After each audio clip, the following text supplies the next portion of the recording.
세월호 침몰 사고가 일어난 지 이미 2달 넘었지만 세월호 사건은 아직도 계속되고 있습니다. 아마도 이 세월호 사건에서 사람들로부터 가장 많은 비난을 받은 사람은 아마도 그 배의 선장과 또 선원들이라고 할 수가 있을 것입니다. 그들이 조금이라도 그 배에 탄 사람들의 생명을 소중하게 생각했더라면 아마 그들은 그처럼 수많은 사람들을 내버려 둔 채 자기들만 구조가 되는 그런 황당한 일은 없었을 것입니다. 그래서 그들은 참 배가 침몰하는 큰 사건, 그 사고 현장에서 구조를 받았지요. 생명의 구원을 얻었습니다만은 자기 생명을 건기고 구원을 받았지만 그들은 앞으로 두고 그 자기들의 자녀들이나 후손들에게 그처럼 자기들이 그 위기에서 구원받았음을 자랑하면서 말할 수는 없을 것입니다. 그 얘기를 할 때마다 부끄러워지겠지요. 그런 의미에서 그들의 구원은 한마디로 부끄러운 구원이다. 부끄럽기 짝이 없는 구원이야. 수치스러운 구원이라고 말할 수가 있을 것입니다. 근데 성경에도 보면 우리 하나님의 백성들 가운데서도 나중에 구원을 받긴 하지만 그러나 부끄럽게 받는 구원도 있다. 그런 것을 우리가 보여주는데 오늘 우리가 살펴보는 창세기 19장에 나오는 롯이라고 하는 인물은 바로 그처럼 부끄럽게 구원을 받은 그 사람의 전형이라고 할 수가 있습니다. 자, 본문을 보시면은 롯이 살고 있던 당시에 소돔과 고모라 성에 하나님의 심판이 임했습니다.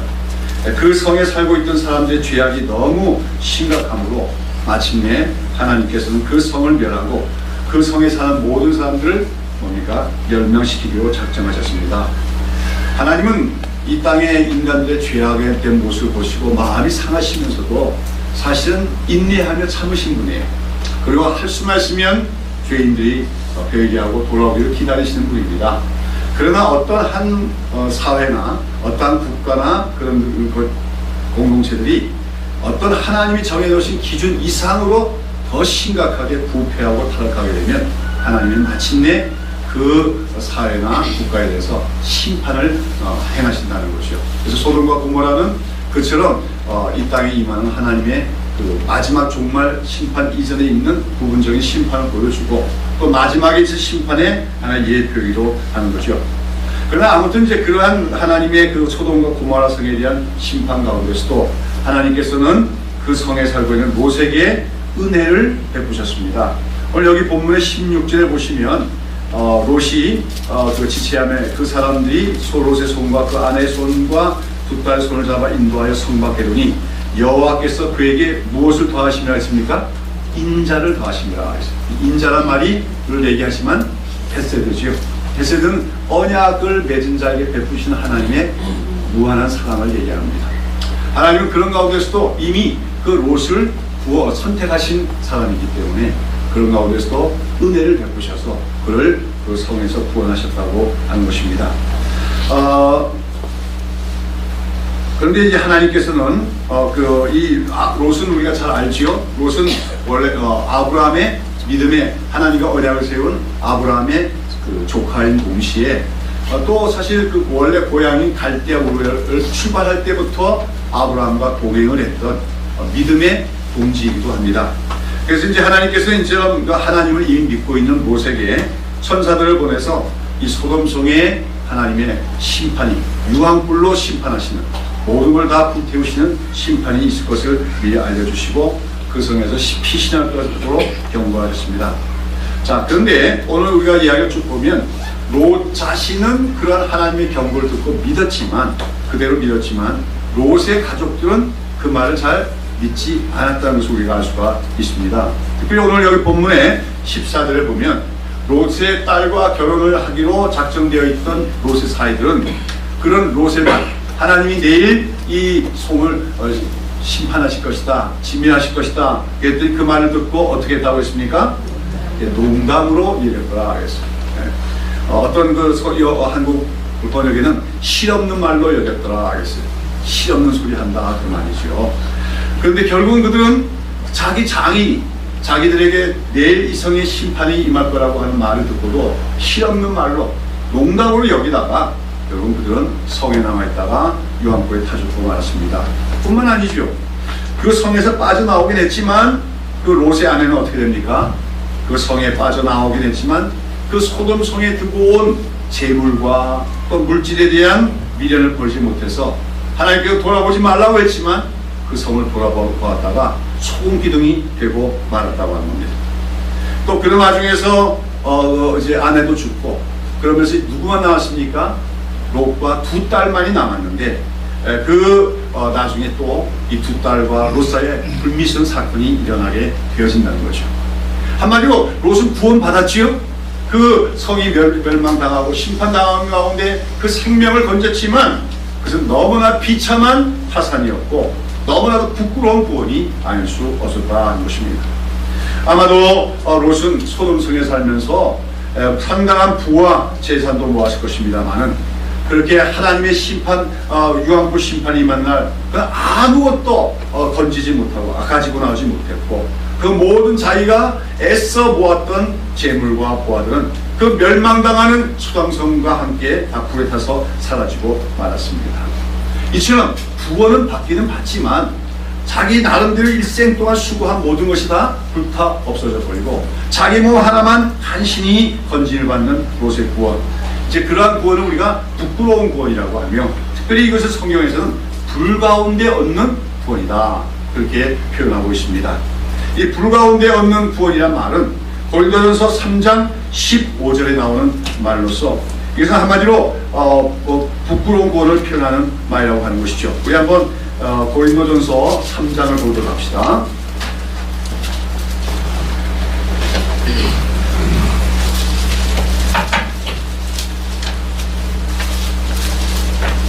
고린도전서 3장 10절부터 15절까지를 한번 같이 한 목소리로 보도록 합니다. 내게 주신 하나님의 은혜를 따라 내가 지혜로운 건축자와 같이 털을 닦아두매 다른 이가 그 위에 세우나 그러나 각각 어떻게 그 위에 세우기를 조심하시니라. 이 닦아둔 것 외에 다른 다른 털을 닦아둘 자가 없으니 이 털은 곧 예수 그리스도다. 만일 누구든지 금이나 은이나 보석이나 나무나 풀이나 짚으로 이 터 위에 세우면 각각 공력이 나타날 터인데 그날이 공력을 밝히리니 이는 불로 나타내고 그 불이 각 사람의 공력이 어떠한 것을 시험할 것이라. 만일 누구든지 그 위에 세운 공력이 그대로 있으면 상을 받고 누구든지 공력이 불타면 해를 받으리니 그러나 자기는 구원을 얻되 불 가운데서 얻은 것 같으리라. 여기서 사도 바울은 우리 그리스도의 삶은 뭐라고 비유하고 있습니까? 그리스도의 터 위에 우리가 집을 세워가는 것이라고 얘기하고 있지요. 그런데 집을 짓는데 어떤 재료로 짓느냐 하는 겁니다. 그러면서 어떤 사람은 금과 은금과 같은 보석으로 집을 짓는 사람이 있고 어떤 사람은 나무나 풀이나 집으로 집을 짓는 사람이 있다는 거죠. 근데 마지막 하나님의 심판, 최종적인 심판은 마치 불로 태우는 것 같아서 이 불이 일어날 때 어떻게 됩니까? 금과 은과 보석 같은 불에 타질 않지요. 그대로 남게 되지만 집이나 풀로 만든 건 어떻게 합니까? 다 불타고 날아간다는 거죠. 오늘 우리가 그 예수님을 믿고 살아가는 우리의 인생, 우리의 삶이 그런 집을 짓고 있는데 오늘 우리는 금이나 은이나 보석으로 집을 짓고 있든지 아니면은 나무나 풀이나 집으로 짓고 있든지 둘 중에 하나라고 하는 것입니다. 우리가 열심히 산다고 다 좋은 게 아니라는 거죠. 또 우리가 많은 것을 이루었다고 성공이 아니라는 겁니다. 이 땅에서는 성공한 것 같지만 나중에 다 불타 없어질 것들 쌓아올린 인생이 있을 수 있고 반면에 외형적으로는 크지 않고 작아 보여도 금과 은과 보석처럼 귀한 참된 열매만 남게 되는 그런 인생도 있게 되어지는데 그런 가운데 자기 나름대로 일생을 열심히 살았고 또 예수 믿는다고 살아왔지만 일생 동안 행한 모든 것이 다 나무와 풀과 집과 같아서 다 불태워지고 아무것도 남지 않고 주님 앞에 나갈 때 아무런 열매도 갖고 나가지 못하는 그런 구원, 그런 구원이 바로 불 가운데서 받는 구원이다. 아까 얘기한 롯의 구원이 바로 그런 불같은 구원의 전형이라고 할 수가 있다고 하는 것입니다. 여러분, 오늘 우리는 우리가 구원받는 게 우리 행위로 구원받는 것이 아님을 믿습니다. 오직 믿음으로만 구원받는 줄로 믿습니다. 우리가 하나님을 믿고 그 아들 예수 그리스도를 믿을 때 그 믿음을 보시고 하나님 우리에게 구원을 주신 줄로 믿습니다. 이것은 너무나도 큰 은혜가 아닐 수가 없습니다. 우리는 우리의 행실이나 의로움으로 구원을 받은 것이 아니지요. 믿음으로 구원을 얻은 것입니다. 그러기에 이 구원은 너무나도 귀하고 복된 것입니다. 그러나 우리는 구원을 받았다고 하는 그 자리에서만 머물러서는 안 되는 것입니다. 그 외의 제우는 예수 그리스도라는 터 위에 집을 지어 나가야 되고, 특별히 하나님의 말씀에 순종하며 하나님의 말씀에 합당한 삶을 살아가서 우리의 삶에 아름다운 열매, 의로운 열매들이 맺혀야 된다고 하는 것입니다. 그리고 우리가 그 구원 위에 어떤 삶을 살았냐에 따라서 우리가 영벌과 영생을 얻는 그런 심판의 구원이 아니라 우리가 어떤 삶을 살았냐에 대해서 판단하시는 그런 심판을 우리가 밟게 될 것이라는 것이지요. 그런 가운데 어떤 성도들은 주님 앞에서 그래도 주님, 내가 이 생을 살면서 그래도 이런 것은 나갔네요 하고 금과 은과 보석으로 되어진 그런 열매들을 하나님께 드릴 수 있는, 그래서 주님으로부터도 인정을 받고 칭찬을 받고 상급을 받는 그런 구원이 있는가 하면, 반면에 일생 동안 살아왔지만 아무것도 남지 않고 자기들은 남편 많은 걸 쌓았다고 했지만 다 불타 없어지고 뭡니까? 자기 몸만 간신히 구원받는 부끄러운 분도 있다 하는 것을 성경은 우리에게 말해주고 있다고 하는 것입니다. 오늘 우리가 그런 가운데 이 구약 성경 창세기 3장 99절에 롯은 바로 그런 부끄러운 구원을 받은 불 가운데서 자기 몸만 하나 건진 그런 구원의 전형이라고 할 수가 있다고 하는 것이죠. 여러분, 여기서 우리가 기억해야 될 것은 오늘 이 창세기 19장에 나오는 소돔과 고모라에 대한 하나님의 심판 사건은 장차 이 세상 전체에 임할 하나님의 심판에 대한 예표라고 할 수가 있습니다. 하나님께서는 구약시대에 있었던 소돔과 고모라에 대한 심판을 통해서 오늘도 우리에게 말씀하십니다. 언젠가는 이 세상에도 이 세상 전체에 하나님의 심판이 오실 것이라는 것입니다.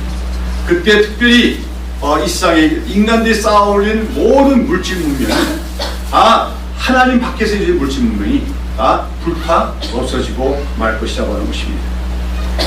우리는 특별히 그러한 최후 심판의 날, 그런 날이 너무나도 지금 임박해 있다는 사실을 우리가 깨닫는 우리가 되어야 될 것입니다. 오늘 우리가 살펴본 창세기 19장 본문에 보면 그 당시 소돔성에 살던 사람들이 얼마나 악했는가를 우리가 알 수가 있습니다. 오늘 본문에 보면 천사들이 그 소돔성을 방문했죠. 지난주에 18장이 이어지는 건데, 그 18장에 보면 이제 아브라함의 장막에 몇 사람이 원래 나타났습니까? 세 사람이 나타났죠. 나그네 세 사람이 나타났는데 아브라함이 그들 정성껏 대접을 했는데 알고 보니 누굽니까? 여호와 하나님과 천사였습니다. 그러고 나서 이제 아브라함의 대접을 잘 받고 난 후에 여호와 하나님께서는 거기 남아서 아브라함과 대화를 나누시면서 하나님의 약속을 다시 재확인해 주신 동시에 소돔성에 임할 하나님의 심판에 대해서 하나님의 비밀한 계획을 말씀해 주셨습니다. 그리고 나서 이제 두 천사들은 어떡합니까? 소돔성을 향해서 간 거죠. 이거 말하면 사전 답사라고 얘기할 수 있어요. 실사죠. 정말로 소돔성이 얼마나 악한가를 파악하고 그 죄악의 실상이 도가 지나치면 이제 하나님의 심판은 돌이킬 수 없다는 최종적인 판결을 내리기 위해서, 확증하기 위해서 천사들이 그곳을 방문한 것입니다. 자, 근데 오늘 여기 보면 그 사람들이 그랬어요. 그러니까 우리가 18장에서도 그랬지만 하나님과 두 천사가 아브라함 장막을 지나갈 때도 그냥 처음에는 일반적인 사람인 줄 알았던 거나 마찬가지로 아마도 이 소돔성에도 두 천사가 왔을 때 사람들이 다 그랬고 롯도 보니 그냥 나그네였던 것 같습니다. 이걸 말씀드리면 나그네라는 것이 참 우리가 구약시대 그런 시대에는 나그네는 참 피곤한 사람이고 힘든 사람이에요. 지쳐있는 사람들이죠. 그런 가운데 롯은 그 나그네의 모습으로 온 천사도 어떡합니까? 영접하여 드리고 있어요. 아브라함과 아주 비슷한 모습입니다. 아마 자기 삼촌이 아브라함에게 배웠는지도 보고 배운 것인지도 모릅니다. 그러면서 그들을 잘 대접해서 인도해 드렸다고 하는 것이죠. 이런 걸 보면은 롯이 지금 왜 그 천사들 영접해 드냐면 아까 나중에 나오겠지만 이 소돔성이 아주 사악하기 때문에 나그네들을 그냥 내버려두지 않습니다.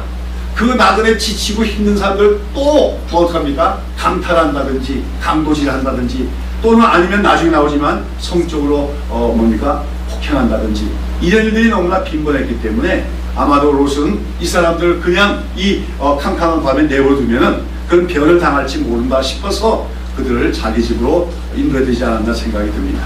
이런 거 보면은 롯은 상당히 의로운 사람이었다는 걸 우리가 알 수가 있지요. 소돔성에 사는 사람들보다 훨씬 상대적으로 윤리적으로 의로운 사람인 걸 알 수가 있습니다. 자, 아무튼 근데 그 소돔성이 얼마나 악한 곳이었느냐 하는 것이 그 다음에 나타나죠. 이 천사들이 그 롯의 집에 들어간 이후에 소돔 백성들이 롯의 집에게 찾아옵니다. 그리고 그 사람들을 내어놓으라고 합니다. 우리가 내어놓으라고 하면서 우리가 그들을 뭐 하려고 합니까? 상관하리라. 이 상관하리라 말이 히브리어는 야다입니다. 야다란 말이 이제 그 제일 먼저 나오는 게 창세기 4장 1절인데 아담이 하와와 동침함에 나 아들 낳았다 했지요. 이 동침함이란 말이 바로 야다입니다. 그러니까 남자와 여자의 성관계를 야다라고 해요. 안다 하는 말인데, 그러니까 여기서 지금 이 소돔 백성들이 남자들인데 이들이 찾아와서 그 롯에게 너희 집에 찾아온 그 나그네들을 내어놓으라. 우리가 그들과 상관하려고 하는 것은 무슨 말이에요? 성적으로 폭행을 하겠다는 겁니다. 근데 지금 남성들 아닙니까? 그 뭐예요? 동성 성폭행이죠. 동성 성폭행을 지금 하겠다고 지금 아우성을 치고 있는 것입니다. 이게 아마 소돔성에 그냥 관습이었던 것 같아요. 외지에서 사람이 찾아와서 또 내 같은 사람이 오면은 내버려도 잘 대접하는 게 아니라 영접하는 게 아니라 이쪽으로 성적으로 폭행한다든지 그런 악한 일이 자행되고 있었다고 하는 것입니다. 그런 가운데 어떻게 합니까? 롯이 그들을 만류하고 막아서지요. 그러나 그 말을 듣지 않고 막무가내로 뭡니까? 쳐들어오는 이들을 천사들이 어떻게 합니까? 오히려 막아내고 그들의 눈을 가리게 되고 롯의 가족들을 보호해 줍니다. 이 사건으로 말미암아 이제 소돔성은 뭐예요? 확증이 된 겁니다. 얼마나 악한 곳인가. 하나님의 심판을 이제는 피할 수가 없다고 하는 것이 이 천사들을 성폭행하려고 했던 소돔 사람들의 악행으로 말미암아 확증이 되고 말았다고 하는 것이죠. 그래서 이제 천사들은 롯에게 말해줍니다. 이제 내일 하나님의 심판이 여기 임할 것이다. 유황불이 하늘로부터 쏟아져서 이 온 성이 다 불타버리고 말 것이라고 말해주면서 가족들에게, 너희 가족들에게 다 이 말을 알리고 이 성에서 빠져나가도록 도망하도록 말을 해줍니다. 그리고 그 다음날 아침에도 천사들이 도와서 그 가족들이 다 피신할 수 있도록 인도하여 주고 있는 것이죠. 그 와중에서 롯은 자기 딸들과 정원을 한 사이에 있는 그 자기 사이들에게 뭐합니까? 내일 이 성에 유황불 심판이 임할 것이다 했더니 그들이 뭘로 여겼다고요? 농담으로 여겼다. 실없는 말로 여기면서 듣지를 않았다고 하는 것입니다. 자, 그런데 오늘 여기 보면은 우리가 이 소돔성에서 빠져나온 롯이 이렇게 빠져나왔지만 그 외에도 머뭇머뭇거리는 모습을 우리가 계속 볼 수가 있어요.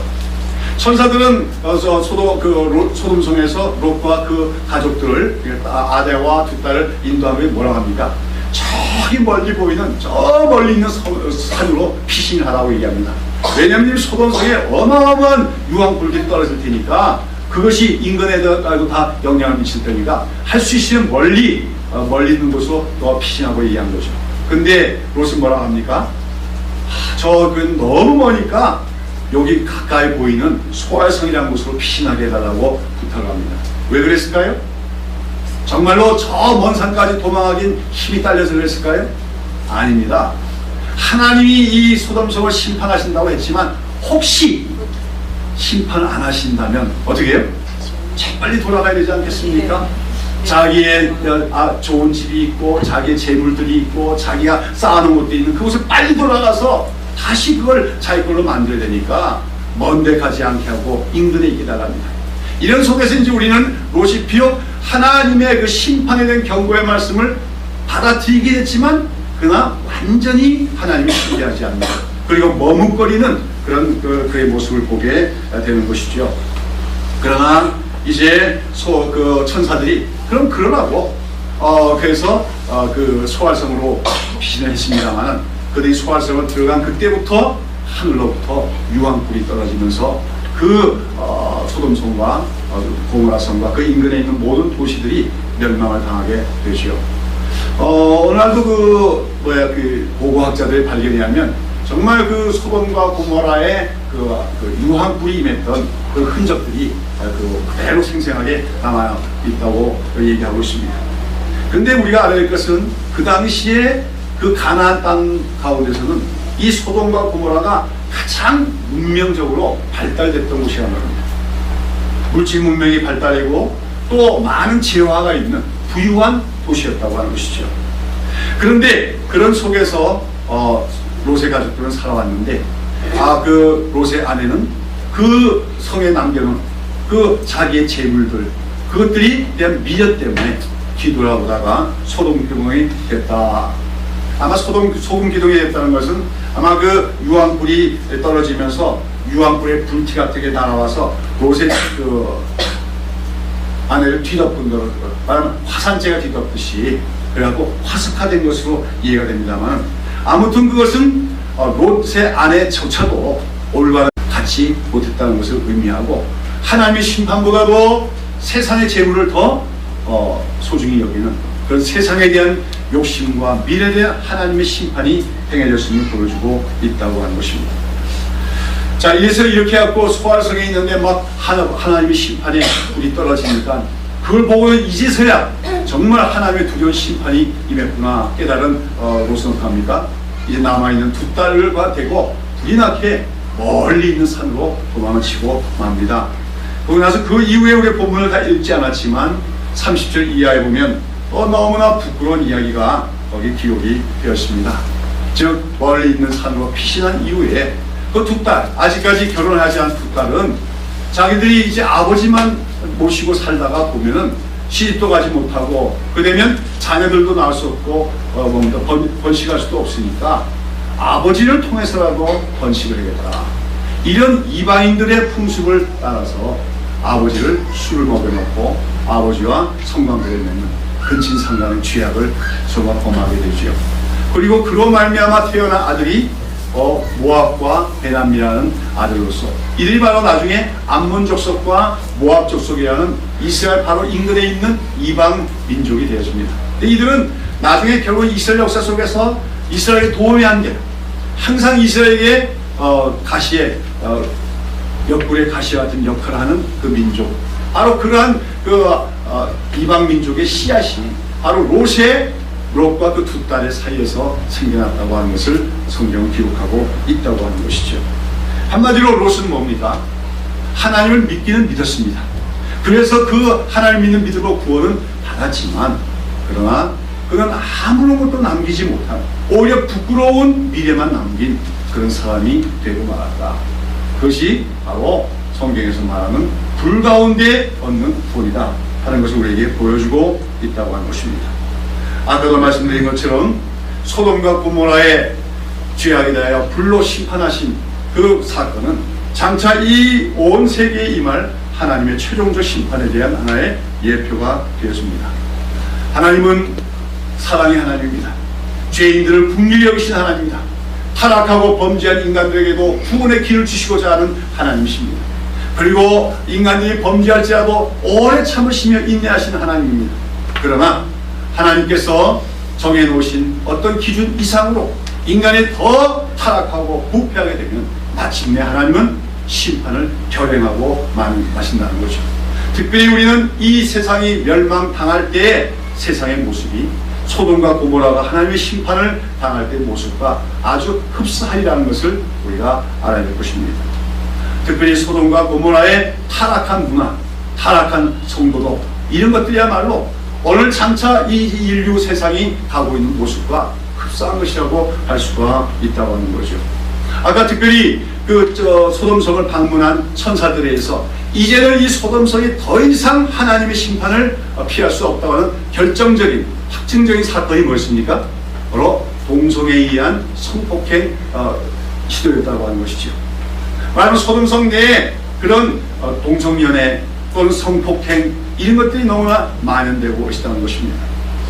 하나님이 여러 가지 죄악을 싫어하시지만 그 중에서도 특별히 이 성범죄, 성적인 타락은 하나님이 많이 미워하시는 죄악들이라고 할 수 있습니다.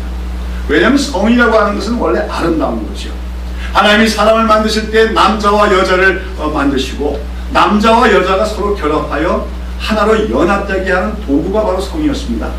근데 성은 아름다운 겁니다. 그것을 통해서 생육하고 번성할 뿐만 아니라 그 성을 통해서 또 남녀가 하나로 연합되는 것이기 때문에 원래 성은 아름다운 것입니다. 그러나 인간들이 그 성을 타락시킨 겁니다. 그걸 쾌락의 도구로 사용합니다. 하나님의 정해진 범위를 벗어나서 성적인 행위를 합니다. 그런 대표적인 것이 바로 동성연애라고 하는 것이죠. 요즘에 이제 동성연애 때문에 이제 말이 많지요. 제가 한 10여 년 전만 하더라도 교회 안에서 당당하게 동성연애는 죄악입니다 이렇게 설교했는데, 이제 앞으로 가면 그런 설교하면 좀 무식한 목사로 몰릴 가능성이 많아지고 있습니다. 얼마 전에도 신천에서 동성연애자들의 축제가 있었는데 기독교 연합체에서 나가서 그걸 또 반대하는 시위를 했죠. 저는 그 반대하는 시위 자체가 옳다고 생각하는 건 아닙니다. 그러나 거기에 대한 여러 가지 반응을 보면 이제는 우리 사회 속에서 동성연애도 얼마든지 인간들이 선택해서 누릴 수 있는 하나의 성적인 취향임을 주장하는 사람들이 점점 많아지고, 목사나 그런 사람들 중에서도 그런 편의 입장에 서 있는 사람들을 굉장히 많이 발견하게 되었습니다. 물론 우리는 동성연애자들을 정죄하고 판단하고 미워해서는 안 됩니다. 우리도 오늘 거짓말하고 살아가고 있고, 우리도 오늘 남을 미워하고 살아가고 똑같은 죄악이에요. 그런 죄인들도 하나님이 불쌍히 여기신다면 동성연애를 저지른 그런 죄인들도 하나님이 불쌍히 여겨주신 줄로 믿습니다. 그러나 알아야 된다는 거예요. 동성연애가 죄악이라는 것은 알고 인정해야 된다는 것이죠. 그 죄로부터 구원받기 위하여 기도하고 하나님의 은총을 구해야 된다는 겁니다.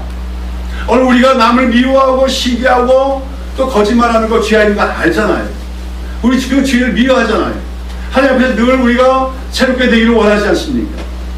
동성연애도 마찬가지입니다. 근데 그 자체를 죄가 아니다 여기게 되면 그것은 이제 하나님의 법을 벗어나게 되어지는 것입니다. 바로 불법의 시대한 건 하나님의 정해놓으신 자연법마저도 어기면서 그것이 조금도 잘못된 것이 아니다 얘기하는 것이 바로 불법의 시대라고 할 수가 있다고 하는 것이죠. 너무나 잘 아는 얘기지만 한때는 기독교 국가였다고 하는 미국에서도 동성연애가 이제는 어떻게 됐습니까? 너무나도 막연해 있지요. 이미 미국의 어떤 지내에서는 동성연애자들 간의 결혼을 하나의 정당한 결혼으로 인정하고 있습니다. 심지어는 동성연애도 하나님의 사랑의 실천이다, 실천의 한 모습이다 주장하는 목사들도 있습니다. 뿐만 아니라 유럽 국가들 가운데서 네덜란드라면 한때는 정말 칼빈주의의 그 신앙이 문화로 꼽혔던 나라지만 그 나라는 지금 동성연애자들의 천국이 되어 있습니다. 이 밖에도 여러 가지 묘소에서 오늘 우리가 살고 있는 이 전 지구, 이 인간촌은, 인간들 세상은 소돔과 고모라의 형상과 비슷합니다.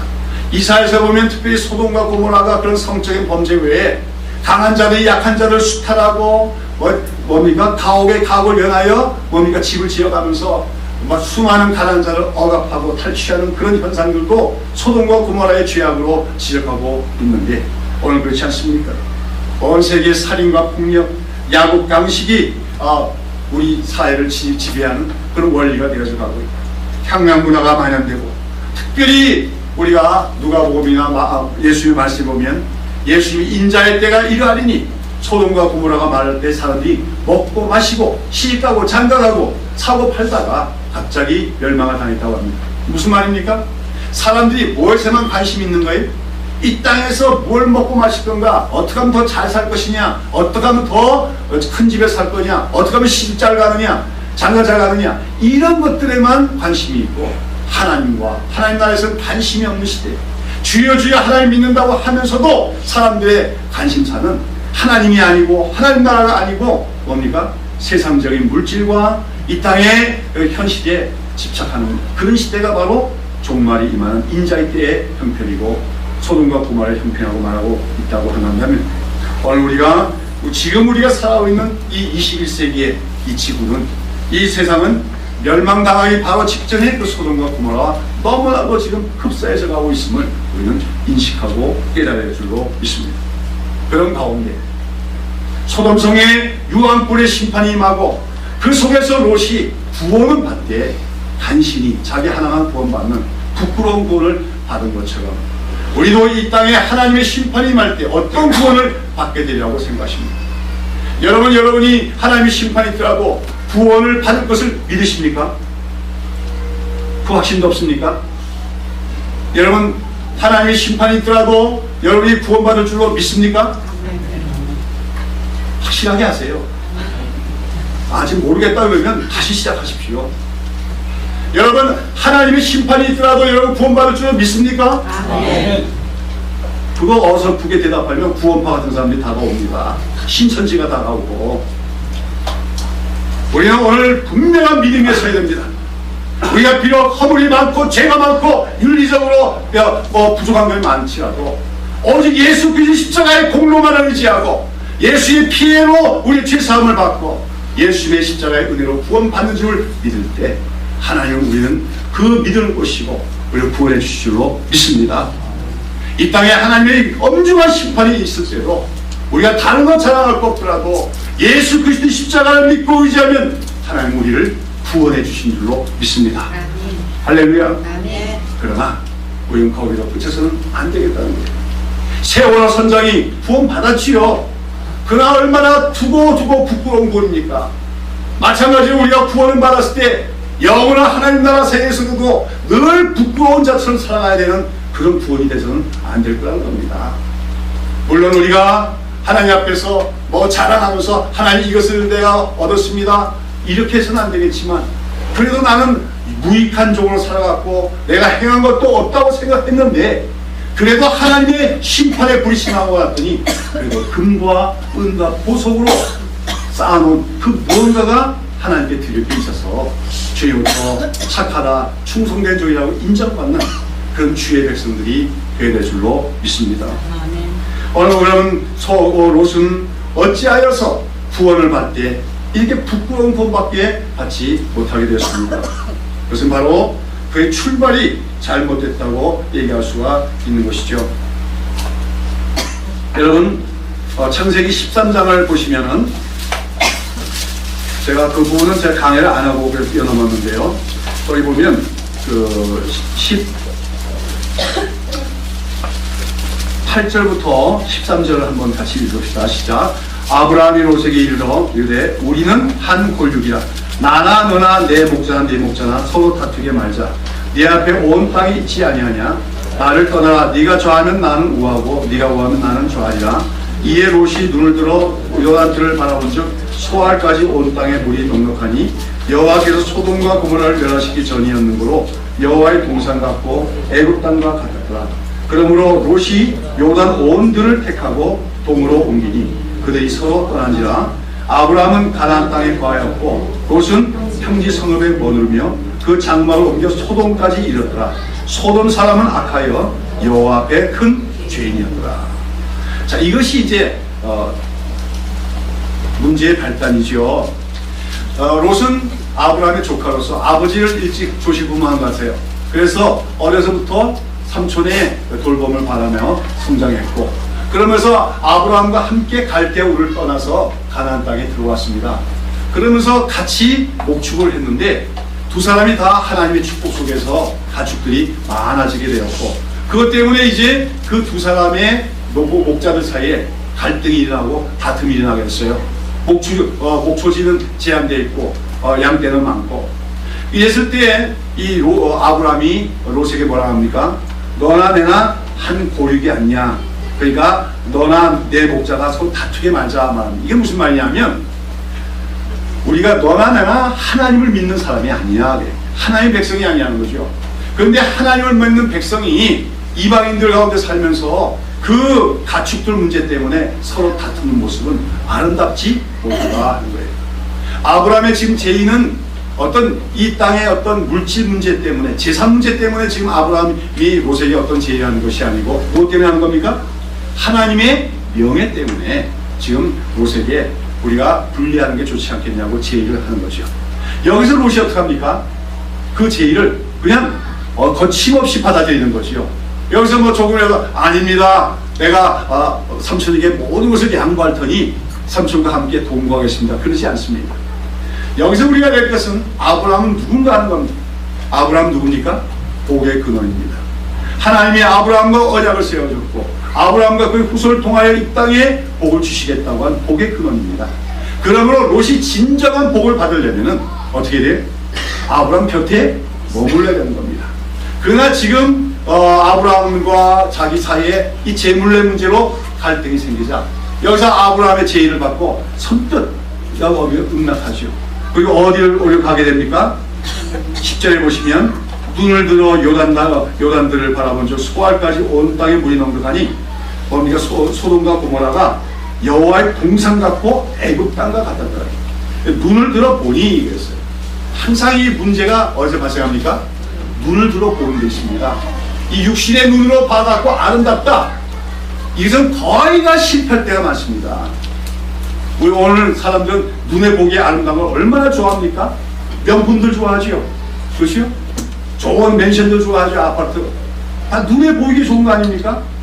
눈에 보기 좋은 것이 좋은 거냐? 롯은 눈에 보기 좋은 것을 택해서 소돔 쪽으로 갔어요. 그리고 잘 됐을까 안 됐을까요? 잘 됐다는 겁니다. 거기 갔더니 자기가 예상한 것보다 더 목초지가 좋아가지고 가축도 늘어나고 재산도 늘어날 수가 있었다는 것입니다. 그러나 어떻게 됐습니까? 하나님의 심판이 그 땅에 임할 때 모든 것은 다 불타 없어지고 아무것도 건질 수가 없었다고 하는 것입니다. 여러분, 이러한 롯, 우리가 그런 사람이 어떻게 구원을 받겠는가? 근데도요, 성경은 이러한 롯을 그래도 의인이라고 취하고 있는 것을 볼 수가 있습니다. 한번 보시죠. 베드로후서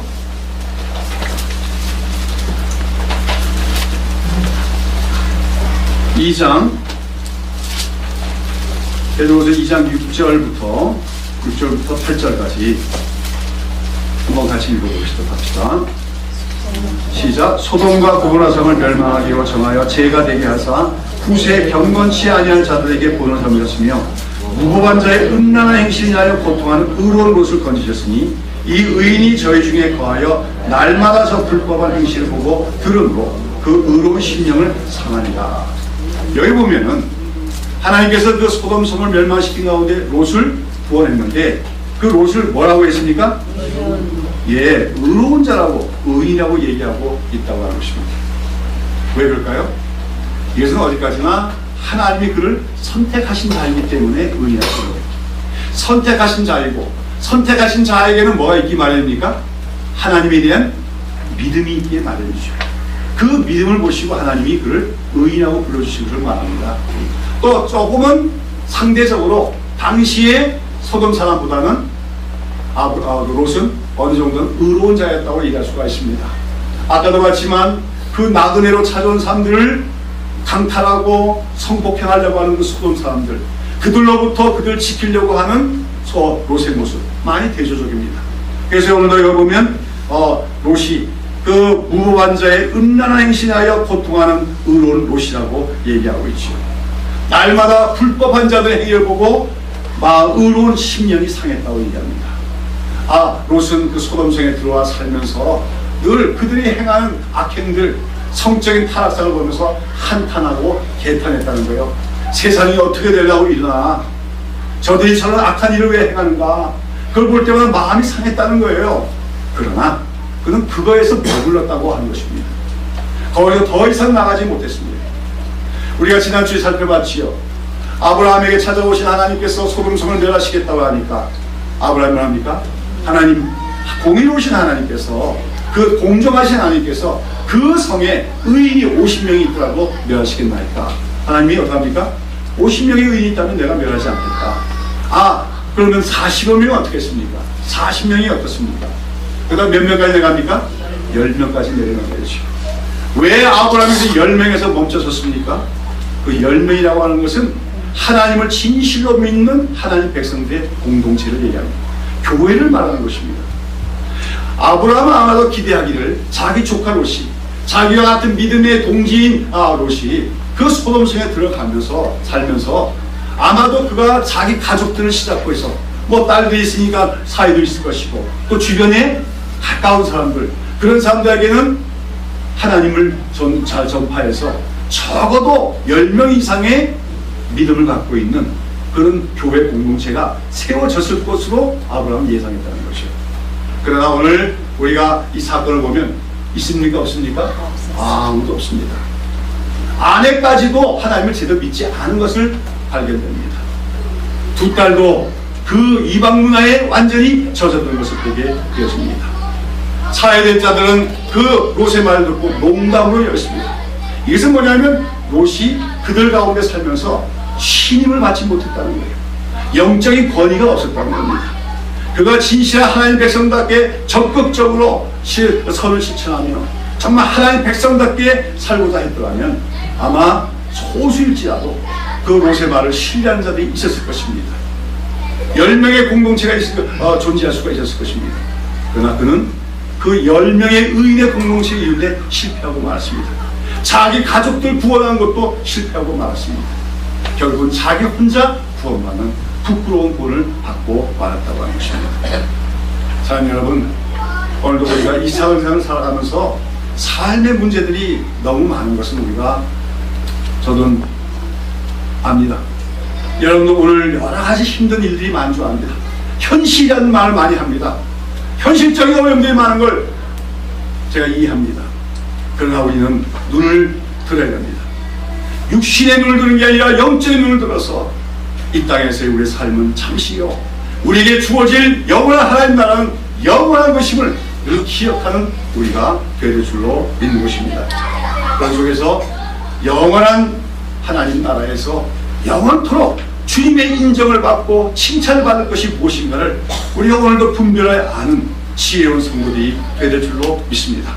이 땅에 살면서는 열심히 살았고 분주히 살았고 그래서 뭔가 많이 이룬 것 같았지만 주님이 이 땅에 21일 오시는 그날에 하나님의 그 심판의 불에 모든 것이 다 태워져서 아무것도 남김이 없는 그런 부끄러운 본이 아니라 우리가 주님 안에서 그리스도 안에서 정말 그 나라를 위하여 살아가는 것으로 말미암아 우리는 별로 한 것이 없는 것 같지만 그래도 주님께서 네가 금으로 또 네가 보석으로 이렇게 집을 지었구나, 내가 그것을 나를 향한 예물로 알겠노라, 하나님이 기쁨으로 받으시는 그런 열매를 주께 드릴 수 있는 주의 백성들이 될 줄로 믿는 것입니다. 여러분, 오늘도 성경 고린도후서 4장 18절에서 사도 바울은 이렇게 말합니다. 우리의 돌아보는 것은 보이는 것이 아니요 보이지 않는 것이니 보이는 것은 잠깐이요 보이지 않는 것은 영원함이라고 했습니다. 오늘 우리의 눈에 보이는 걸 따라가서 살아가는 우리가 되서는 안 될 것입니다. 눈에 보이지 않는 것, 영원한 것, 바로 믿음과 소망과 사랑, 그 중에 제일은 사랑이었습니다. 특별히 우리가 사랑을 실천하며 살아가고 특별히 우리 주변에 있는 사람들에게 우리의 삶으로서 복음을 전할 수 있는, 그 복음을 전하되 예수 그리스도를 믿으면 구원을 얻고 믿지 않는 자들에게는 영원한 심판과 멸망이 있음을 우리의 삶으로 인정받을 수 있는 그러한 우리의 믿음이 될 줄로 믿는 것입니다. 나 하나만 구원받는 믿음이 아니라 다른 사람에게도 영향력을 미칠 수 있는, 다른 사람들에게도 하나님의 구원과 심판을 증거할 수 있는 그런 삶으로서의 입증되어지는 그런 우리의 복음 전도하는 삶이 되어질 때 우리는 하나님의 심판이 임할 때도 우리가만 구원받는 것이 아니라 또 더불어 구원받는 자들도 있어서 주님 앞에 금과 은과 또 보석으로 쌓은 집을 예물로 드릴 수 있는 그런 성도들이 될 줄로 믿습니다. 어떻습니까, 여러분? 오늘 여러분 구원 받겠습니까? 구원 받을 줄로 믿지요. 근데 어떤 구원이겠습니까? 혹시 여러분 부끄러운 구원 아니겠습니까? 혹시 불 가운데 받는 구원 아니겠습니까?